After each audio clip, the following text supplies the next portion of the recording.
Olá, caracolados! Mais um vídeo aqui falando sobre essa classe de antibióticos beta-lactâmicos. Hoje vamos discutir um pouco sobre a resistência à ação dos beta-lactâmicos, especialmente as penicilinas de segunda geração. Aspectos gerais que a gente precisa relembrar diz respeito à própria penicilina de primeira geração, que são ditas naturais ou puras, né? Que deram origem justamente a esta segunda geração, derivada do mofo Penicillium crisógeno e como composição química essencial que constitui a ação do antibiótico, é composta pelo anel beta-lactâmico ligado ao anel tiazolidina, juntamente com uma cadeia variada lateral, que dá nome às classes diferentes de fármacos desta classe de antibióticos beta-lactâmicos.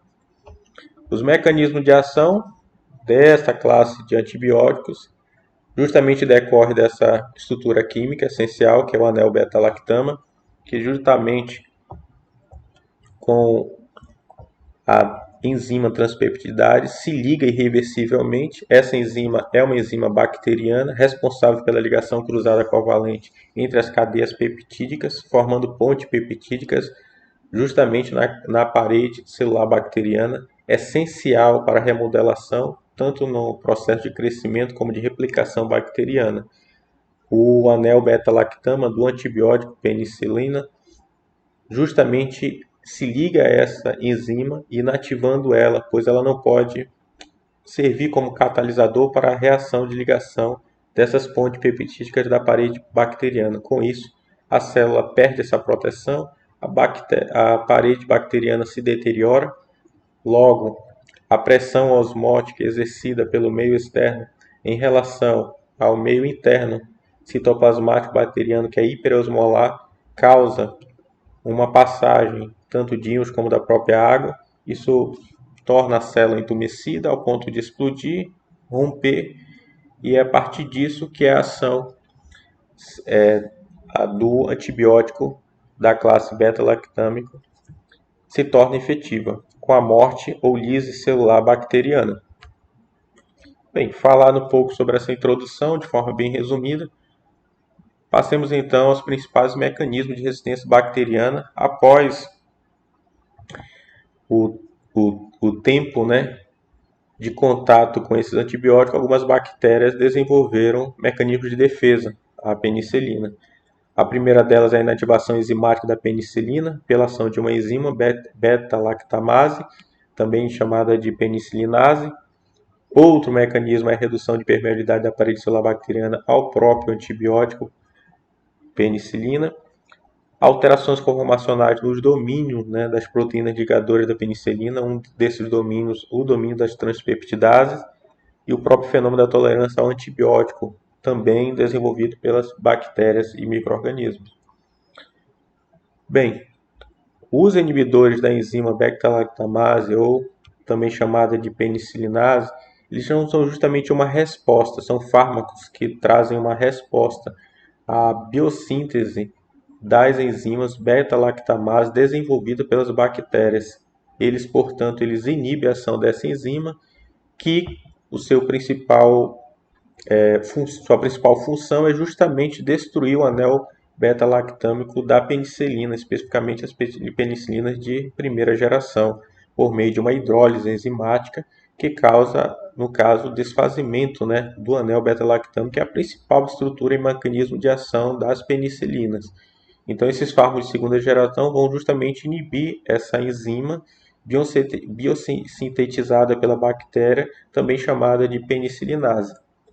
Alguns exemplos, somente alguns exemplos, porque existem muitos, de espécies bacterianas que fazem essa biossíntese de penicilinase, essa enzima que destrói o anel beta-lactâmico, são essas: os Staphylococcus, os Gonococcus, os Bacillus subtilis, que são exemplos de bactérias gram-positivas, a Escherichia coli e o Haemophilus influenzae, que são outros exemplos de bactérias gram-negativas. E agora temos listado a vocês a seguir os fármacos. Os fármacos desta segunda geração, derivados da penicilina, que são nossas principais ferramentas para combater essas enzimas produtoras de penicilinase.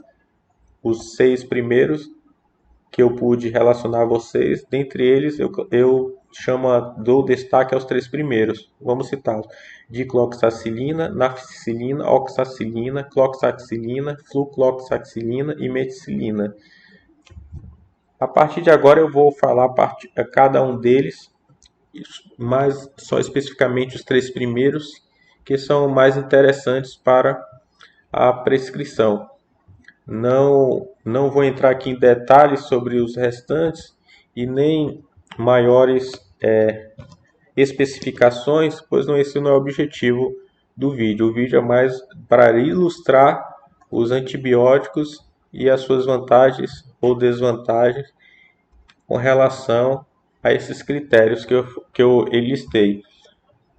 Dicloxacilina é um derivado de penicilina, portanto é semissintético. No entanto, tem essa propriedade penicilinase resistente, porque justamente foi desenvolvida em resposta às enzimas penicilinases biossintetizadas pelas bactérias, fazem parte do grupo isoxazolilpenicilina. Sua via de administração perficial é a via oral, em jejum, por conta que o alimento ele retarda a absorção pelo duodeno, e ele é preferencialmente por via oral, uma vez que a sua passagem pelo trato gastrointestinal, especificamente pelo suco gástrico, né, é de cerca de pelo menos 50%, ou seja, tem uma boa absorção.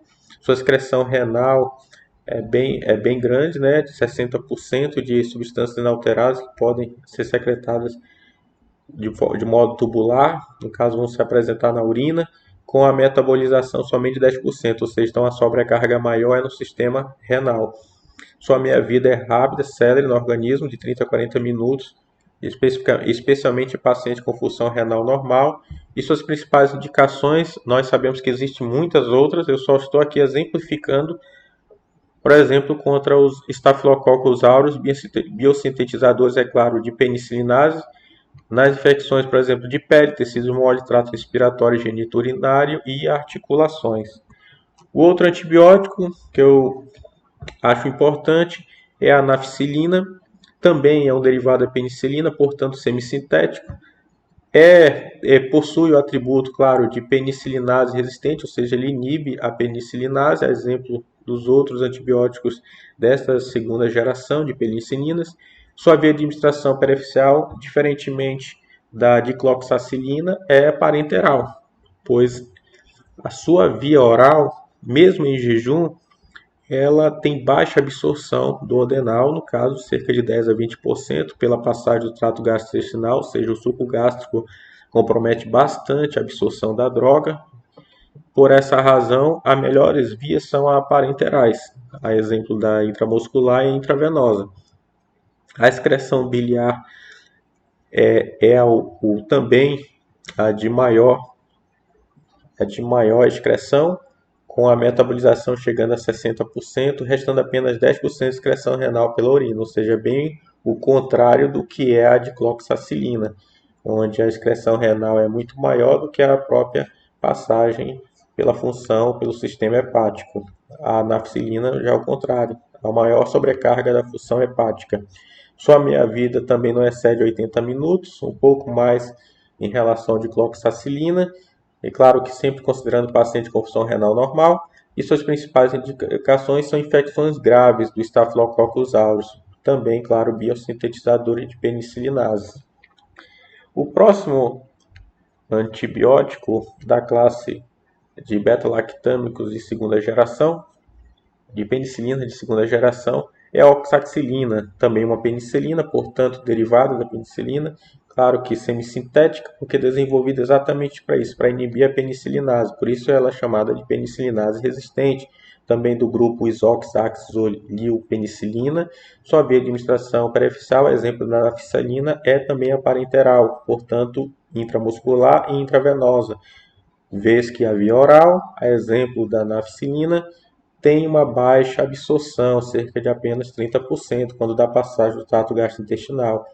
Mas ao contrário da nafcilina, aqui, a exemplo da dicloxacilina, a excreção renal é considerável, de 30% a 50% por secreção tubular, No entanto, a metabolização também é equânime, de 45% a 50%, ou seja, a oxacilina é tanto onera o sistema renal como o sistema, no caso, hepático. Sua meia-vida também é célere no organismo, 30 minutos, e suas principais indicações, dentre outras, né, que eu não estou aqui para especificar todas elas, só para exemplificar, estafilococcus aureus, biosintetizadores também de penicilinasas. Bem, amigos, dito isso, eu vou agora traçar alguns efeitos colaterais de hepatotoxicidade, né, relacionados a essas substâncias que eu listei. A principal delas é a injúria hepática direta pela altas doses, né, de administração de oxacilina, reação de hipersensibilidade, que é bem comum em relação à penicilina, mas acompanhada de leve injúria hepática, e uma situação bem rara que é a hepatite colestática autolimitada de causa idiosincrática. Bem, a primeira delas, que é a injúria direta hepática, devido ao uso à administração de altas doses da oxacilina, deve ser bem observado pelo profissional de saúde. Ele deve, ao uso de oxacilina em altas doses, ele deve monitorar as funções hepáticas e renais. A elevação transitória e assintomática é justamente um desses efeitos das aminotransferases, que é o TGP e TGO, devido justamente às altas doses intravenosas, pois a oxacilina é a via preferencial, é a parenteral. A demanda da substituição da droga dessa forma é necessária, seja por um antibiótico da mesma classe, como a anaficilina ou a própria dicloxacilina, e em casos graves, né, claro, a suspensão da terapia medicamentosa. No segundo efeito colateral listado que a gente trouxe para vocês discutir é a reação própria de hipersensibilidade com leve injúria hepática, né? Aqui nós vamos ter um quadro característico de uma reação de hipersensibilidade com as erupções cutâneas, febre, edema facial, anafilaxia no paciente, mas também vamos ter acompanhado uma injúria hepática, justamente com a leve elevação sérica das aminotransferases, que é o TGO e TGP, além também da fosfatase alcalina, sem sinais de icterícia, o que não é incomum em caso de reação severa. E por último, a gente quer discutir um pouquinho esse caso raro, mas também pode ocorrer, que é justamente depois do início da terapia medicamentosa, com algum desses medicamentos dessas classes, né, de segunda geração de penicilina, pode haver justamente essa reação, essa hepatite colestática autolimitada. Nesses casos, esse efeito colateral tende a ocorrer devido à própria classe do medicamento, que é os antibióticos beta-lactanos. Logo, não é interessante você substituir pelo fármaco da mesma classe. De fato, você tem que encontrar outro bactericida e não utilizar mais nenhum dos fármacos, no caso, beta-lactâmicos. Agora, há apenas casos isolados dessas circunstâncias ou desse efeito colateral com o uso, por exemplo, da oxacilina, da nafcilina e da dicloxacilina. Quando relatado, é mais comum ser relacionado à administração da flucloxacilina. E, em casos raros, inclusive, ela está associada a uma injúria hepática resultante também da síndrome do desaparecimento do ducto biliar, da síndrome de Alagille, que é, na verdade, uma doença genética. Acredita, portanto, que haja esse papel de vias imunológicas relacionado a essa injúria hepática, que está fortemente associado a um alelo, né, genético, aí, que é esse HLA-B5701, claro, relacionado à administração da flucloxacilina, que é o estudo que eles têm mais assim recente. Não obstante, não é recomendado na prática clínica, é claro, qualquer rastreamento genético, ou seja, para se prescrever um antibiótico beta-lactâmico não é necessário que se faça esse rastreamento genético para se prescrever. Essas são minhas referências, espero que todos tenham gostado. Um abraço a todos. E aí, galerinha, tudo bem? Espero que vocês tenham gostado do vídeo. Espero que vocês coloquem seu like ou dislike. Também que vocês possam se inscrever no canal para ajudar a dar aquela força.